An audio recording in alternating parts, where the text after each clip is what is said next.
నమస్కారం, TRTV news కి స్వాగతం. హెడ్లైన్ చూద్దాం.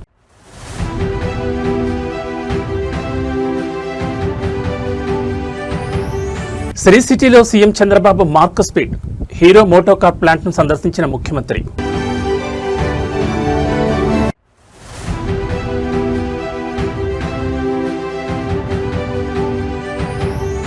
సోషల్ మీడియా అరాచకాలపై డిప్యూటీ సీఎం పవన్ కళ్యాణ్ ఉక్కుపాదం. హద్దులు మీరితే ఊరుకునేది లేదంటూ హెచ్చరిక.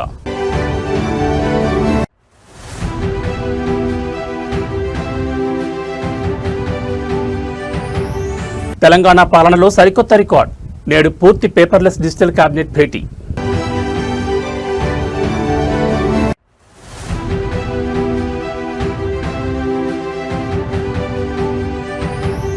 రెండు జట్లుగా విడిపోయిన గులాబీ దళం. గన్ పార్కు హరీష్ రావు, తెలంగాణ భవన్లో కేటీఆర్. ఇక డీటెయిల్స్ చూస్తే ఆంధ్రప్రదేశ్ను పారిశ్రామికంగా నెంబర్ 1 స్థానంలో నిలబెట్టడమే లక్ష్యంగా ముఖ్యమంత్రి చంద్రబాబు నాయుడు తన మార్క్ స్పీడ్ను చూపిస్తున్నారు. ఇందులో భాగంగానే శ్రీ సిటీ పారిశ్రామిక కారిడార్లో ఏర్పాటు చేసిన ప్రముఖ ఆటోమొబైల్ దిగ్గజం హీరో మోటోకార్ ప్లాంట్ను సీఎం చంద్రబాబు సందర్శించారు. ప్లాంట్లోని అత్యాధునిక అసెంబ్లీ లైన్లను పరిశీలించిన సీఎం హీరో సంస్థ తాజాగా మార్కెట్లోకి తెస్తున్న విభిన్న శ్రేణి ద్విచక్ర వాహనాల మోడళ్లను క్లోజ్గా పరిశీలించారు. ముఖ్యమంత్రి పర్యటన సందర్భంగా Hero MotoCorp executive chairman Pawan Munjal స్వయంగా హాజరై తమ ప్లాంట్ విశేషాలను సీఎంకు వివరించారు. దేశంలోనే అతిపెద్ద పారిశ్రామిక హబ్లలో ఒకటిగా నిలిచిన శ్రీ సిటీలో హీరో మోటోకార్ప్ ప్లాంట్ అత్యంత కీలకమైంది. ఈ ప్లాంట్ను సందర్శించిన ముఖ్యమంత్రి చంద్రబాబు నాయుడుకి ప్లాంట్ యాజమాన్యం ఘనస్వాగతం పలికింది. ప్లాంట్ లోపల రోబోటిక్ టెక్నాలజీతో నడుస్తున్న అసెంబ్లీ యూనిట్లను వీక్షించిన సీఎం అక్కడ తయారవుతున్న కొత్త మోడళ్ల ఇంజిన్ సామర్థ్యం, మైలేజ్ మరియు భద్రతా ప్రమాణాలను అడిగి తెలుసుకున్నారు. హీరో సంస్థ ఎగ్జిక్యూటివ్ చైర్మన్ పవన్ ముంజల్ మాట్లాడుతూ సీఎం చంద్రబాబు పారిశ్రామిక విజన్ వల్లే ఈ ప్లాంట్ ఏపీలో ఇంతటి భారీ స్థాయిలో విజయవంతంగా నడుస్తోందని కొనియాడారు. భవిష్యత్తులో గ్రీన్ ఎనర్జీ, ఎలక్ట్రిక్ వెహికల్స్ విభాగంలో కూడా శ్రీ సిటీ ప్లాంట్ నుంచి మరిన్ని నూతన ఆవిష్కరణలు చేయబోతున్నట్లు సీఎం వివరించారు. రాష్ట్రంలో పారిశ్రామిక అనుకూల విధానాల వల్ల మరిన్ని పెట్టుబడులు పెట్టేందుకు తాము సిద్ధంగా ఉన్నామని కంపెనీ ప్రతినిధులు స్పష్టం చేశారు. ఈ పర్యటన ఏపీలో ఆటోమొబైల్ రంగానికి సరికొత్త బూస్ట్ ఇవ్వనుందని విశ్లేషకులు భావిస్తున్నారు.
సోషల్ మీడియాలో స్వేచ్ఛ పేరుతో హద్దులు మీరుతున్న ట్రోలింగ్ బ్యాచ్లకు ఆంధ్రప్రదేశ్ ఉప ముఖ్యమంత్రి పవన్ కళ్యాణ్ గట్టి వార్నింగ్ ఇచ్చారు. భావ ప్రకటన స్వేచ్ఛ అనేది ఒకరిని గౌరవించడానికి, వ్యవస్థలను ప్రశ్నించడానికి ఉండాలి కానీ ఇతరుల వ్యక్తిగత జీవితాలను రోడ్డున పడేయడానికి కాదంటూ ఆయన చేసిన వ్యాఖ్యలు ఇప్పుడు 2 రాష్ట్రాల్లో సంచలనంగా మారాయి.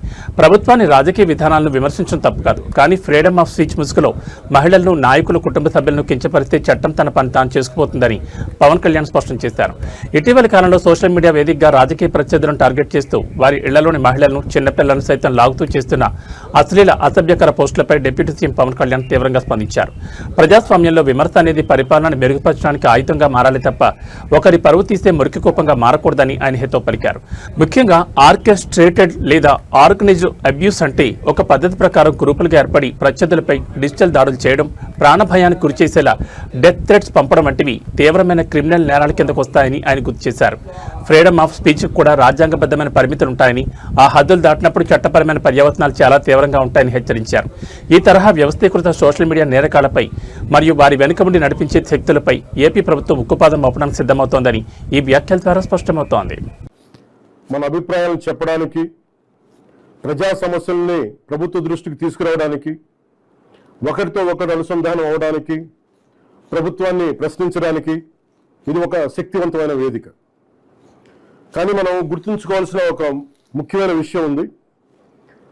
ఫ్రీడమ్ ఆఫ్ స్పీచ్ అనేది పూర్తిగా అపరిమితమైన హక్కు కాదు. దానికి కొన్ని పరిమితులు ఉన్నాయి. ఒకరి హక్కులను మరొకరు ఉల్లంఘించే స్థాయికి వెళ్ళినప్పుడు, ఐ రిపీట్, ఒకరి హక్కులను మరొకరు ఉల్లంఘించే స్థాయికి వెళ్ళినప్పుడు చట్టపరమైన పరిణామాలు తప్పవు. భారత రాజ్యాంగంలోని ఆర్టికల్ 19 క్లాస్ 2 ప్రకారం దేశ సమగ్రత, జాతీయ భద్రత, ప్రజాశాంతి, మర్యాద, నైతిక విలువలు, పరువు నష్టం, నేరాలకు ప్రేరేపించడం వంటి అంశాల్లో రీజనబుల్ రిస్ట్రిక్షన్స్ ఉన్నాయి. సింపుల్గా చెప్పాలి అంటే ఫ్రీడమ్ ఆఫ్ స్పీచ్ అంటే ఫ్రీడమ్ టు అబ్యూస్ కాదు. Again I repeat, freedom of speech does not mean freedom to abuse. ప్రభుత్వాన్ని విమర్శించే హక్కు మీకుంది, మమ్మల్ని ప్రశ్నించే హక్కు మీకుంది, మా నిర్ణయాలతో విభేదించే హక్కు మీకుంది. అదే ప్రజాస్వామ్యం, దాన్ని మేము స్వాగతిస్తాం. కానీ ఒకరిని తిట్టడం, డెత్ థ్రెట్స్ ఇవ్వడం, ఆధారాలు లేకుండా ఆరోపణలు చేయడం, మహిళలను టార్గెట్ చేయడం, మత విశ్వాసాలను అవమానించడం, ఒక వ్యక్తి గౌరవాన్ని దెబ్బతీయడం, హింసకు ప్రేరేపించడం, ఇవన్నీ రాజ్యాంగం కల్పించిన స్వేచ్ఛలోకి రావు. ఇవి చట్టపరంగా నేరాలు. గత కొన్నేళ్లుగా సోషల్ మీడియా దుర్వినియోగం. తెలంగాణ ప్రభుత్వ పాలనలో నేడు సరికొత్త అధ్యాయం మొదలైంది. ముఖ్యమంత్రి రేవంత్ రెడ్డి పర్యవేక్షణలో రాష్ట్ర సచివాలయం సరికొత్త రికార్డు సృష్టించబోతోంది. నేడు జరగనున్న మంత్రివర్గ సమావేశాన్ని పూర్తిగా కాగిత రహిత, అంటే ఒక పేపర్ ముక్క కూడా లేకుండా పూర్తి డిజిటల్ విధానంలో నిర్వహించేందుకు సర్వం సిద్ధం చేశారు. ఈ సమావేశానికి హాజరయ్యే మంత్రులందరికీ ముందే అత్యాధునిక ట్యాబ్లను పంపిణీ చేశారు. కేబినెట్ లో చర్చించబోయే ప్రతి ఫైల్, ప్రతి ప్రతిపాదన ఇకపై డిజిటల్ స్క్రీన్లపైనే కనిపించనుంది. కాలయాపనను తగ్గించి పారదర్శకతను పెంచేందుకు సీఎం రేవంత్ రెడ్డి తీసుకుని ఈ సంచలన డిజిటల్ నిర్ణయం ఇప్పుడు దేశవ్యాప్తంగా హాట్ టాపిక్ గా మారింది. పరిపాలనను పూర్తిగా గాడిలో పెట్టేందుకు సాంకేతికతను వాడుకోవాలని భావించిన సీఎం రేవంత్ రెడ్డి నేటి కేబినెట్ భేటీని పూర్తి పేపర్లెస్ గా డిజైన్ చేయించారు. కేబినెట్ నోట్లను ప్రింట్ తీసి మంత్రులకు ఇవ్వడం వల్ల జరిగే సమాచార లీకేజీలకు చెక్ పెట్టడంతో పాటు పర్యావరణ పరిరక్షణకు కూడా ఇది దోహదపడుతుందని అధికారులు చెప్తున్నారు. ఇక ఈ డిజిటల్ కేబినెట్ భేటీలో ప్రధానంగా హైదరాబాద్ మెట్రో రైలు విస్తరణ ప్రాజెక్టులపై అతిపెద్ద నిర్ణయం తీసుకోబోతున్నారు. నగరంలోని ట్రాఫిక్ ఇబ్బందులను తొలగించేలా కొత్త రోడ్లకు గ్రీన్ సిగ్నల్ ఇవ్వనున్నారు. దీంతో పాటు కేంద్ర ప్రభుత్వం కొత్తగా ప్రవేశపెట్టిన గ్రామీణ మౌలిక వసతుల వృద్ధి పథకం వీబీజీ రామ్జీను తెలంగాణ వ్యాప్తంగా ఎలా పకడ్బందీగా అమలు చేయాలనే దానిపై మంత్రుల బృందం కీలక చర్చలు జరపనుంది. సాంకేతికతను వాడుకుంటూనే రాష్ట్ర ప్రయోజనాలకు సంబంధించిన ఈ రెండు భారీ ప్రాజెక్టులపై ఇవాళ నిర్ణయాలు వెలువడనుండడంతో సర్వత్రా ఉత్కంఠ నెలకొంది.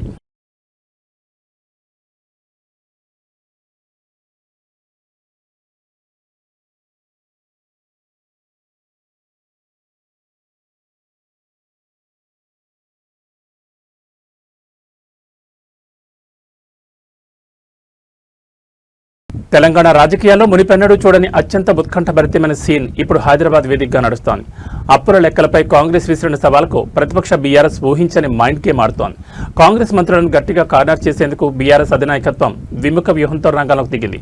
అవును, కాసేపటి క్రితమే మాజీ మంత్రి హరీష్ రావు నేతృత్వంలో ఒక కీలక బృందం సచివాలయం ఎదురుగా ఉన్న గన్ ఫౌండరీ అమరవీరుల స్తూపం వద్దకు ఫైళ్లతో బయలుదేరింది. మరోవైపు తెలంగాణ భవన్కు వస్తానని చెప్పిన మంత్రి జూపల్లి కృష్ణారావు కోసం బీఆర్ఎస్ వర్కింగ్ ప్రెసిడెంట్ కేటీఆర్ నేతృత్వంలో మరో బృందం అక్కడే పకడ్బందీగా వేచి చూస్తోంది. తెలంగాణ ఆర్థిక స్థితిగతులపై సవాళ్లు, ప్రతి సవాళ్లు ఇప్పుడు పతాక స్థాయికి చేరాయి. తాము అప్పుల లెక్కలపై పారిపోయే ప్రసక్తే లేదని, కాంగ్రెస్ ప్రభుత్వానికి ఏ వేదికైనా ఒకటేనని నిరూపించడానికి బీఆర్ఎస్ రెండు జట్లుగా విడిపోయింది. అమరవీరుల సాక్షిగా తెలంగాణ సచివాలయం పక్కనే ఉన్న గన్ ఫౌండరీ స్తూపం వద్ద చర్చకు తాము సిద్ధమంటూ హరీష్ రావు తన అనుచర ప్రజాప్రతినిధులతో కలిసి దూసుకెళ్తుండటంతో గన్ పార్క్ పరిసరాల్లో పోలీసులు భారీగా మోహరించారు. అటు తెలంగాణ భవన్లో మంత్రి జూపల్లి కోసం కేటీఆర్ బృందం గడియారమ్మకు చూస్తూ ఎదురుచూస్తోంది. మంత్రి జూపల్లి తన సవాలుకు కట్టుబడి తెలంగాణ భవన్కు రావాలి, మిగతా కాంగ్రెస్ మంత్రులు ధైర్యం ఉంటే అమరవీరుల స్తూపం వద్దకు హరీష్ రావుతో తేల్చుకోవడానికి రావాలి అంటూ బీఆర్ఎస్ శ్రేణులు నినాదాలు చేస్తున్నాయి. ఈ ఊహించిన డబుల్ స్ట్రాటజీతో అధికార కాంగ్రెస్ శ్రేణులు ఏ విధంగా స్పందిస్తాయనేది ఇప్పుడు అత్యంత ఆసక్తికరంగా మారింది.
అంతర్జాతీయ దౌత్య రంగంలో భారత్ సరికొత్త రికార్డులు సృష్టిస్తోంది. ఇండో పసిఫిక్ రీజియన్లో రక్షణ, ఆర్థిక భద్రతే లక్ష్యంగా జపాన్ ప్రధాని సనాయే తకైచి భారతదేశంలో జరుపుతున్న 3 రోజుల పర్యటన ఇప్పుడు ప్రపంచవ్యాప్తంగా సంచలనంగా మారింది. ప్రధానిగా బాధ్యతలు స్వీకరించిన తర్వాత ఆమెకు ఇదే తొలి అధికారిక భారత పర్యటన కావడం విశేషం. ఉదయాన్నే రాష్ట్రపతి భవన్ ఆవరణలో త్రివిధ దళాల నుంచి ఘనంగా గౌరవవందనం స్వీకరించిన జపాన్ ప్రధాని అనంతరం హైదరాబాద్ హౌజ్లో ప్రధాని నరేంద్ర మోడీతో దౌత్యపరమైన ప్రత్యేక ద్వైపాక్షిక చర్చలు జరిపారు. ప్రధాని నరేంద్ర మోడీ ఆహ్వానం మేరకు ఢిల్లీ చేరుకున్న జపాన్ ప్రధాని సనాయే తకైచి పర్యటన ఇరు దేశాల వ్యూహాత్మక భాగస్వామ్యాన్ని మరో స్థాయికి తీసుకెళ్లింది. పర్షియన్ గల్ఫ్ మరియు హార్ముజ్ జలసంధి పరిసరాల్లో నెలకొన్న అంతర్జాతీయ ఉద్రిక్తతల వల్ల ఏర్పడిన ఇంధన సంక్షోభాన్ని ఎలా ఎదుర్కోవాలనే దానిపై ఇద్దరు నేతలు సుదీర్ఘంగా చర్చించారు.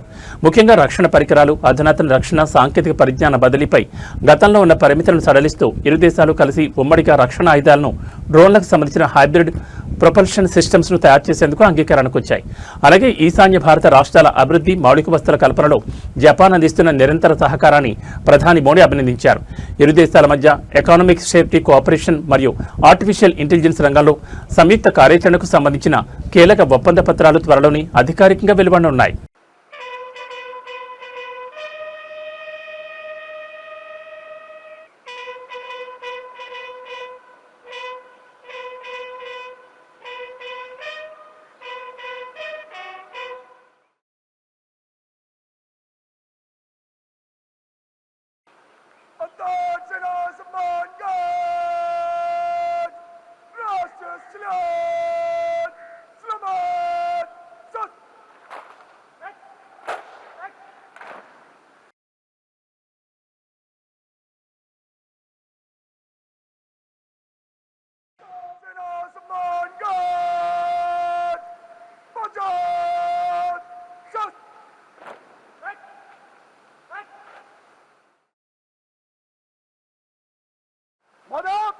अंतरसेना सम्मान गार्ड निरीक्षण के बाद हाजिर।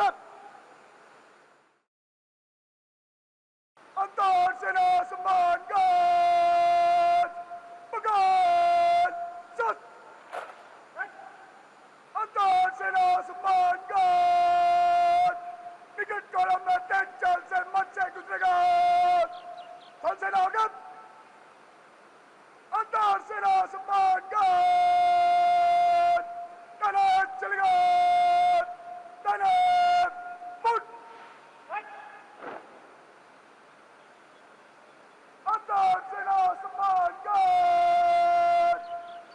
PN Reddy High School, recognized by Government of Telangana. Narsapur Crossroads, District Medak. Classes from nursery to 10th class. English medium, ప్రశాంత వాతావరణంలో నెలకొని అన్ని వసతులతో ఉన్న విశాలమైన స్వంత భవనం, కాలుష్యరహిత గ్రీన్ క్యాంపస్. అన్ని తరగతుల ప్రజలకు అందుబాటులో సాధారణ ఫీజులు, అత్యున్నత విద్యా ప్రమాణాలు, అసాధారణమైన విజయాలు. మా ప్రత్యేకతలు: నర్సరీ, ఎల్కేజీ, యూకేజీ పిల్లలకు ప్లేవే టీచింగ్ విధానం, round the clock CC camera monitoring, అనుభవం గడించిన ఉపాధ్యాయుల బృందం, కేరళ టీచర్లచే విద్యా బోధన, వసతులతో కూడినటువంటి విశాలమైన తరగతి గదులు, పరిమిత సంఖ్యలో విద్యార్థులు. ప్రతి విద్యార్థిపై ప్రత్యేక శ్రద్ధ చూపుతూ yoga, meditation, spoken English, interactive sessions నిర్వహించబడుతుంది. చదువుతో పాటు కంప్యూటర్ ల్యాబ్, డిజి ల్యాబ్ ద్వారా టాపిక్ పట్ల అవగాహన కలిగించుట, ఐఐటి ఫౌండేషన్ స్పెషల్ క్లాసెస్ నిర్వహించబడతాయి. ప్రతి ఏటా ఎస్ఎస్సిలో 100% రిజల్ట్ సాధించి ప్రభంజనం సృష్టిస్తున్న విద్యా సంస్థ పిఎన్ రెడ్డి హై స్కూల్.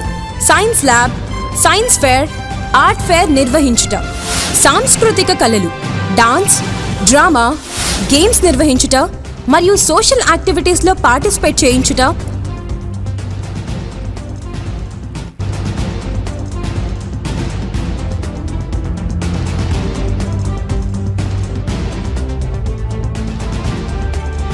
మరియు ఆరోగ్యరీత్యా మినరల్ వాటర్ ప్లాంట్ సదుపాయం, నైపుణ్యం కలిగిన డ్రైవర్స్లచే దూర ప్రాంతం విద్యార్థులకు ట్రాన్స్పోర్ట్ సదుపాయం, అన్ని వసతులు కలిగిన విద్యా సంస్థను దర్శిద్దాం. మన పిల్లల బంగారు భవిష్యత్తుకు చక్కటి పునాది వేద్దాం. అడ్మిషన్లు ప్రారంభమైనవి. ఇతర వివరాలకు సంప్రదించండి. ప్రిన్సిపల్ కుమారి వైష్ణవి రెడ్డి. కరెస్పాండెంట్ విద్యారత్న మరియు నంది అవార్డుల గ్రహీత శ్రీ పిఎన్ రెడ్డి గారు. Contact cell number 9849501388. నర్సాపూర్ మరియు తూప్రాన్ పరిసర ప్రాంత విద్యార్థులకు మరియు తల్లిదండ్రులకు శుభవార్త. హైదరాబాద్ కార్పొరేట్ కళాశాలలో సుదీర్ఘ బోధనానుభవం గల ఫ్యాకల్టీచే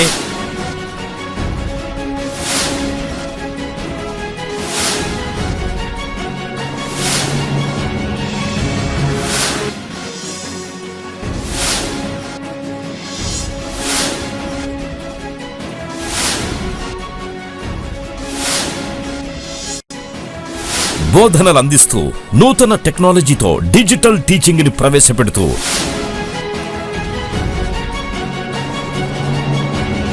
అన్ని విభాగాల్లో ఇంటిగ్రేటెడ్ కోర్సులతో నర్సాపూర్ మరియు తూప్రాన్లలో స్థాపించబడ్డ స్కాలర్ ఐఐటి జూనియర్ కళాశాల. మన స్కాలర్ జూనియర్ కళాశాలలో IIT, JEE, NEET, EAP CET తో పాటు CA foundation, CLAT, CUET, NDA వంటి ఇంటిగ్రేటెడ్ కోర్సులకి ప్రత్యేక శిక్షణ ఇవ్వబడుతుంది. విద్యారంగంలో సుదీర్ఘ అనుభవం గల పి నరసింహారెడ్డి గారి మేనేజ్మెంట్ ఆధ్వర్యంలో నడుస్తున్న నమ్మకమైన విద్యా సంస్థలు స్కాలర్ జూనియర్ కళాశాల నర్సాపూర్ మరియు తూప్రాన్. నాణ్యమైన విద్యా సదుపాయాలతో పాటు ప్రతి విద్యార్థి వ్యక్తిగత అభివృద్ధి కోసం ఫ్యాకల్టీచే నిరంతరం వ్యక్తిగత పర్యవేక్షణ, బాలికలు మరియు బాలురకు ప్రత్యేక హాస్టల్ సదుపాయం, విద్యార్థులకు ఎడ్యుకేషన్ లోన్ సదుపాయం కూడా కలదు. Narsapur branch address police station ఎదురుగా పిఎన్ రెడ్డి హై స్కూల్ ప్రాంగణంలో నర్సాపూర్. అడ్మిషన్స్ కొనసాగుతున్నవి. వివరాల కొరకు బ్రాంచ్ల నెంబర్లని సంప్రదించగలరు. Scholar IIT junior college opposite police station Narsapur. సంప్రదించవలసిన ఫోన్ నంబర్లు 9704255697, 9849501388. మీ విజయానికి సరైన గమ్యం స్కాలర్ ఐఐటి జూనియర్ కళాశాల. మీ విజయానికి సరైన గమ్యం. ఆంధ్రప్రదేశ్లో ప్రభుత్వ వైద్య రంగం ఎంతటి దారుణమైన స్థితి చేరుకుందో అద్దం పట్టేలా అనంతపురం జిల్లాలో ఒక గుండె తడిలేని ఘటన వెలుగు చూసింది. రూపాయి ఖర్చు లేకుండా వైద్యం అందుతుందని ఆశపడి వచ్చే పేదవాడిని ప్రభుత్వ ఆసుపత్రి సిబ్బంది అడుగడుగునా నిలువుదోపిడీ చేస్తున్న వైనం బయటపడింది. అనంతపురం జీజీహెచ్ ఆసుపత్రికి కిడ్నీ వ్యాధితో అత్యవసర చికిత్స కోసం వచ్చిన ఒక పేద రోగికి కనీసం కూర్చోవడానికి వీల్చైర్ ఇవ్వడానికి కూడా అక్కడ సిబ్బంది మనసు రాలేదు. ఉచితంగా ఇవ్వాల్సిన వీల్చైర్ కావాలంటే మీ మొబైల్ ఫోన్ ఇక్కడ తాకట్టు పెట్టాలంటూ డిమాండ్ చేశారు. స్వయంగా రాష్ట్ర ఆరోగ్య శాఖ మంత్రి సొంత ఉమ్మడి జిల్లాలోని ఈ ఘోరం జరగడం ఇప్పుడు రాష్ట్ర వ్యాప్తంగా తీవ్ర దుమారం రేపుతోంది. అనంతపురం ప్రభుత్వ సర్వజన ఆసుపత్రికి నిత్యం వందలాది మంది పేద రోగులు రాయలసీమ నలుమూలల నుంచి వస్తూ ఉంటారు. అయితే ఇక్కడ కనీస వస్తువుల పర్యవేక్షణ పూర్తిగా లోపించింది. కిడ్నీ సమస్యతో నడవలేని స్థితిలో ఉన్న రోగిని లోపలికి తీసుకెళ్లడానికి స్ట్రెచ్చర్ గానీ వీల్చైర్ గానీ సిబ్బంది సకాలంలో సమకూర్చలేదు. పైగా తమ వద్దన్న ఫోన్ ఇస్తేనే కుర్చీ ఇస్తామని సిబ్బంది మొండికేయడంతో వేరే దారి లేక బాధితులు తీవ్ర ఆవేదనకు గురయ్యారు. సామాన్యులు తమ బాధలను సోషల్ మీడియాలోనూ మీడియా ముందు చెప్తే తక్షణమే వారిపై కేసులు పెట్టడానికి ఉత్సాహం చూపే మంత్రులు మరి తమ సొంత జిల్లాలోని తమ శాఖ పరిధిలోని జరుగుతున్న ఇటువంటి అక్రమాలపై ఎందుకు నోరు విప్పడం లేదని ప్రజలు నిలదీస్తున్నారు. వందల కోట్ల ప్రజాధనంతో పెద్ద పెద్ద ఆసుపత్రులు, పాఠశాలలు నిర్మించిన లోపల ఉండే సిబ్బందికి కనీసం మానవత్వం లేకపోవడం వల్లే ప్రజలు ప్రభుత్వ సేవలను నమ్ముకోవడానికి భయపడుతున్నారని మేధావులు విమర్శిస్తున్నారు. ఈ దారుణమైన ఘటనపై తక్షణమే ఉన్నతాధికారులు విచారణ జరిపి సదరు సిబ్బందిని సస్పెండ్ చేయాలని డిమాండ్లు వ్యక్తమవుతున్నాయి.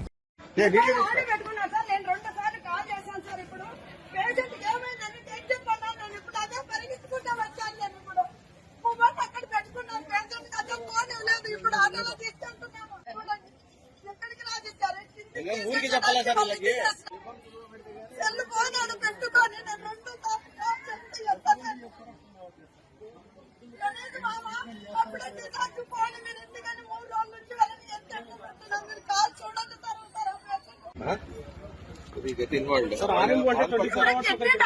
తీసుకున్న దానికి మొబైల్ వాళ్ళ దగ్గర పెట్టుకున్నారు. మొబైల్ ఎందుకు తాకట్టు పెట్టుకున్నారు? తీసుకున్నారు. నేను 2 సార్లు మొబైల్ తీసుకున్నారు. నేను పేషెంట్ ఫోన్ చేస్తాను. ఇప్పుడు 2 సార్లు చేశాను. కిడ్నీ డాక్టర్ దగ్గర తీసుకెళ్ళాను. మొబైల్ ఇస్తే వీల్ చైర్ ఇస్తారండి. ఎప్పుడు అది మొబైల్ ఇస్తేనే, ఇది ఇస్తేనే మొబైల్ ఇస్తామన్నారు. ఇది గవర్నమెంట్ హాస్పిటల్ కదా, మీరు ఇచ్చారు కొత్తగా. ఇదేమన్నా పేషెంట్ ఎందుకారు? ఆంధ్రప్రదేశ్ రాజధాని నిర్మాణ వ్యూహం మరియు బడ్జెట్ కేటాయింపులపై అధికార ప్రతిపక్షాల మధ్య మాటల యుద్ధం మరోసారి ముదిరింది. అమరావతి రాజధాని ప్రాజెక్టు వెనుక భారీగా ల్యాండ్ పూలింగ్ స్కామ్స్ మరియు ప్రజాధనం దోపిడీ జరుగుతోందంటూ వైఎస్ఆర్సీపీ ఘాటు విమర్శలు సంధించింది. వైఎస్ఆర్సీపీ అధినేత వైఎస్ జగన్మోహన్ రెడ్డి సరికొత్త ప్రతిపాదన మావిగన్ కాన్సెప్ట్కే తమ పార్టీ పూర్తి స్థాయిలో కట్టుబడిందని ఎమ్మెల్సీ వరదు కళ్యాణి స్పష్టం చేశారు. తాడేపల్లి పార్టీ కేంద్ర కార్యాలయం వేదికగా ప్రెస్ మీట్ నిర్వహించిన వైఎస్ఆర్సీపీ మహిళా విభాగం అధ్యక్షురాలు వరదు కళ్యాణి కూటమి ప్రభుత్వంపై తీవ్ర స్థాయిలో విమర్శనాస్త్రాలు సంధించారు.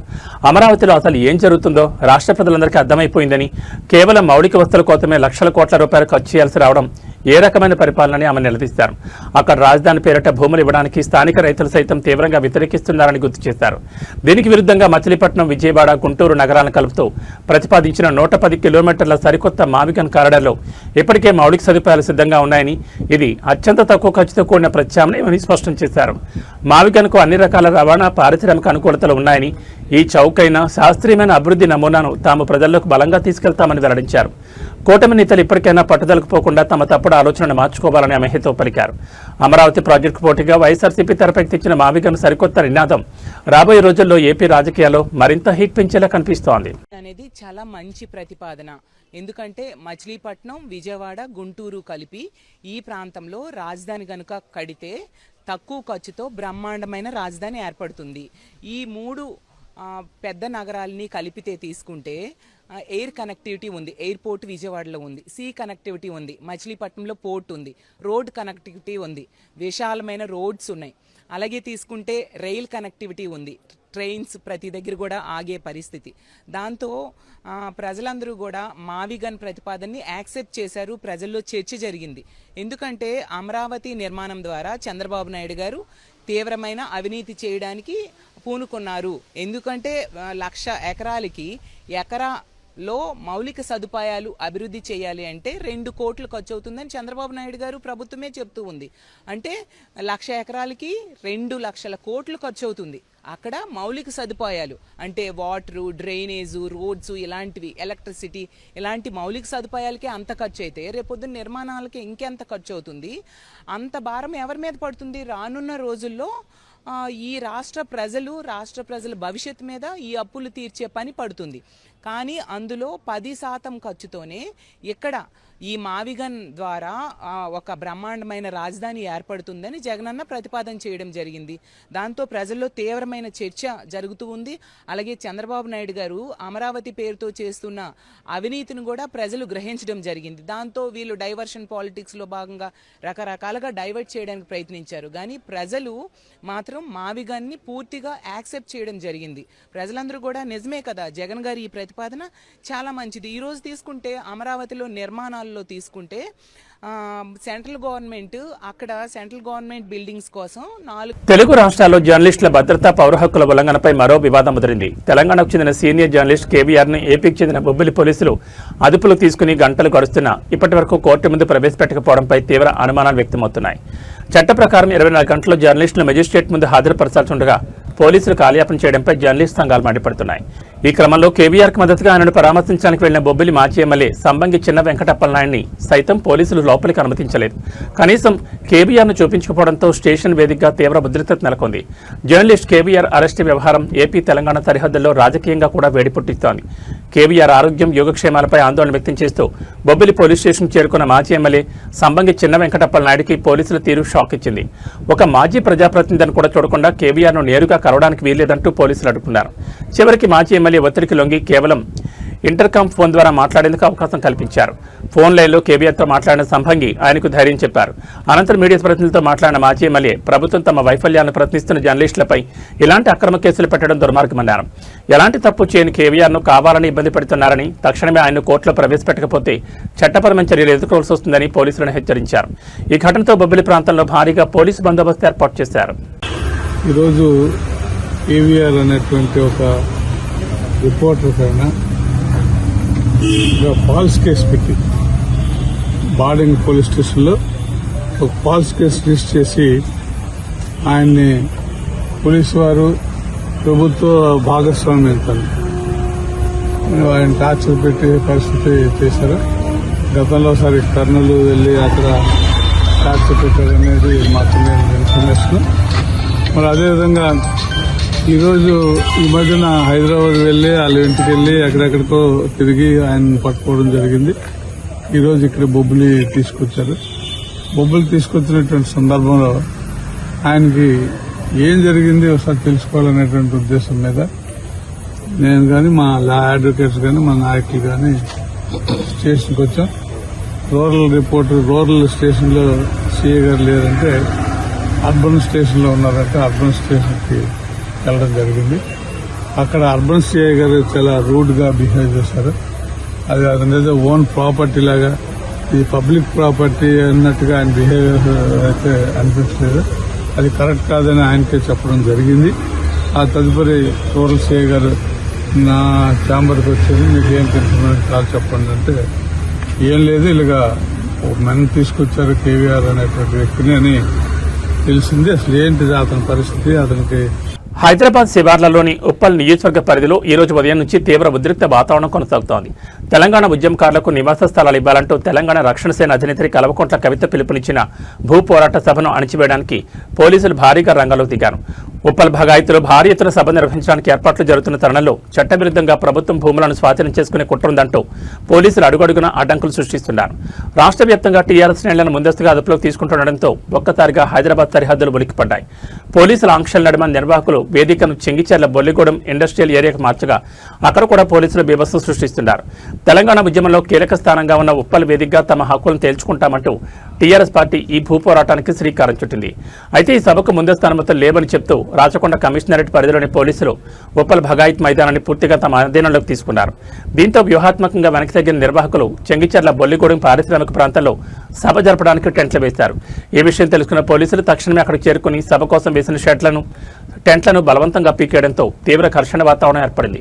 ప్రభుత్వం తాము ఇచ్చిన హామీలను ప్రశ్నిస్తే ఇలా పోలీసులతో అణిచివేయడం ప్రజాస్వామ్య విరుద్ధమని టీఆర్ఎస్ శ్రేణులు ఆగ్రహం వ్యక్తం చేస్తున్నాయి.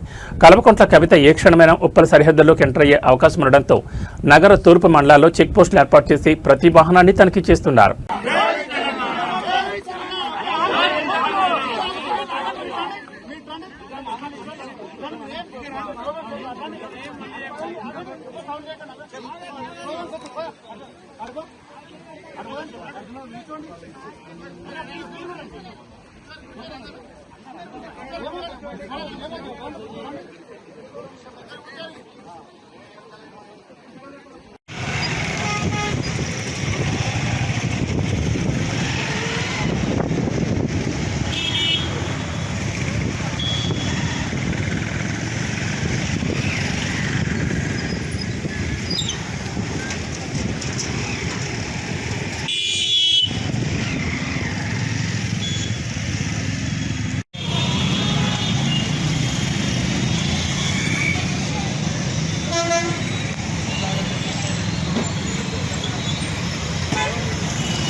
టాలీవుడ్ నేచురల్ స్టార్ నాని అభిమానులకు ఒక్కసారిగా షాకింగ్ న్యూస్ బయటకొచ్చింది. వరుస సక్సెస్లతో దూసుకుపోతున్న young hero Nani shooting sets లో ప్రమాదానికి గురై గాయపడినట్లు తెలుస్తోంది. కొద్దిసేపటి క్రితమే ఆయన తన అధికారిక ఇన్స్టాగ్రామ్ హ్యాండిల్లో షేర్ చేసిన కొన్ని ఫోటోలు ఇప్పుడు సోషల్ మీడియాను షేర్ చేస్తున్నాయి. చేతికి దట్టమైన కట్టుతో ఉన్న విజువల్స్ ను పోస్ట్ చేసిన నాని దానికి పెట్టిన క్యాప్షన్ మరియు ఎమోజీలు ఇప్పుడు ఇండస్ట్రీలో తీవ్ర చర్చకు దారితీశాయి. నాని తన తాజా పోస్టులో గాయం ఎలా అయింది, ఎక్కడైంది అనే విషయాలపై అధికారికంగా ఎలాంటి స్పష్టత ఇవ్వలేదు. కానీ ఫోటోలో ఆయన కుడి చేతి మణికట్టు భాగానికి మెడికల్ బ్యాండేజ్ స్పష్టంగా కనిపిస్తోంది. దీనికి తోడు గాయపడ్డాను కాబట్టే మరింత ప్రమాదకారిగా మారాను అనే పవర్ఫుల్ హిందీ డైలాగ్తో పాటు కెమెరా ఎమోజీని ఉంచడంలో ఏదైనా యాక్షన్ సీక్వెన్స్ లేదా కీ సీన్ చిత్రీకరిస్తున్న సమయంలోనే ఈ ప్రమాదం జరిగి ఉంటుందని నెటిజన్లు అంచనా వేస్తున్నారు. ఈ ఫోటో చూసిన అభిమానులు టేక్ కేర్ అన్న, గెట్ వెల్ సూన్ అంటూ కామెంట్ల వర్షం కురిపిస్తున్నారు. మరోవైపు నాని కెరీర్లోనే ఎంతో ప్రతిష్టాత్మకంగా తెరకెక్కుతున్న most awaited movie Paradise release date పై గత కొన్ని రోజులుగా సస్పెన్స్ కొనసాగుతోంది. ఈ క్రమంలో ఈ గాయం కారణంగా సినిమా షూటింగ్ కు లేదా ప్రమోషన్లకు ఏమైనా బ్రేక్ పడుతుందా అనే ఆందోళన కూడా ఇండస్ట్రీ వర్గాల్లో వ్యక్తమవుతోంది.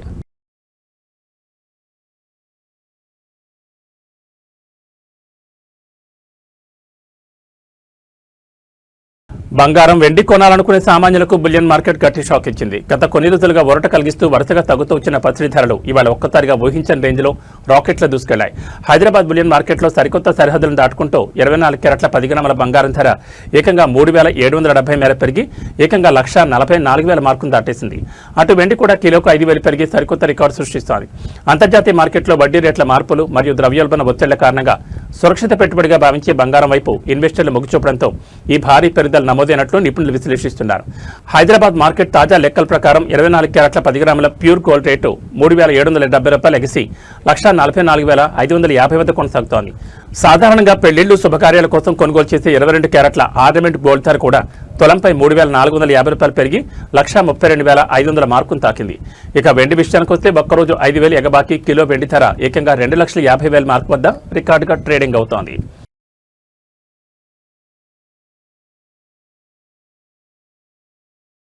నైరుతి రుతుపవనాల విస్తరణ వేగవంతం కావడంతో పాటు ఏపీ తీరానికి ఆనుకుని బంగాళాఖాతంలో భారీ మార్పులు చోటు చేసుకుంటున్నాయి. రేపు బంగాళాఖాతంలో సరికొత్త అల్పపీడనం ఏర్పడబోతోందంటూ వాతావరణ శాఖ అత్యంత కీలకమైన హెచ్చరికలు జారీ చేసింది. దీని ప్రభావంతో ఎల్లుండి నుంచి ఆంధ్రప్రదేశ్లోని ఉత్తర కోస్తా వ్యాప్తంగా ఉరుములు, మెరుపులతో కూడిన భారీ వర్షాలు కురనున్నాయి.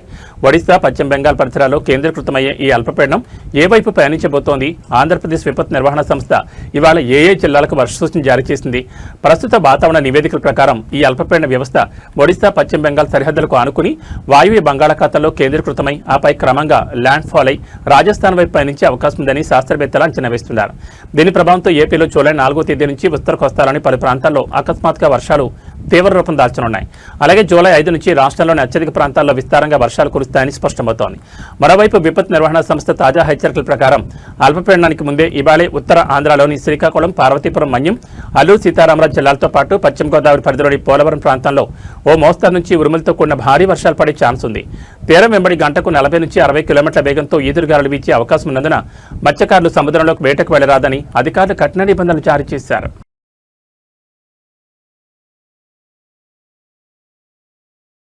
ఏబీ బులెటిన్ విశేషాలు. నమస్కారం.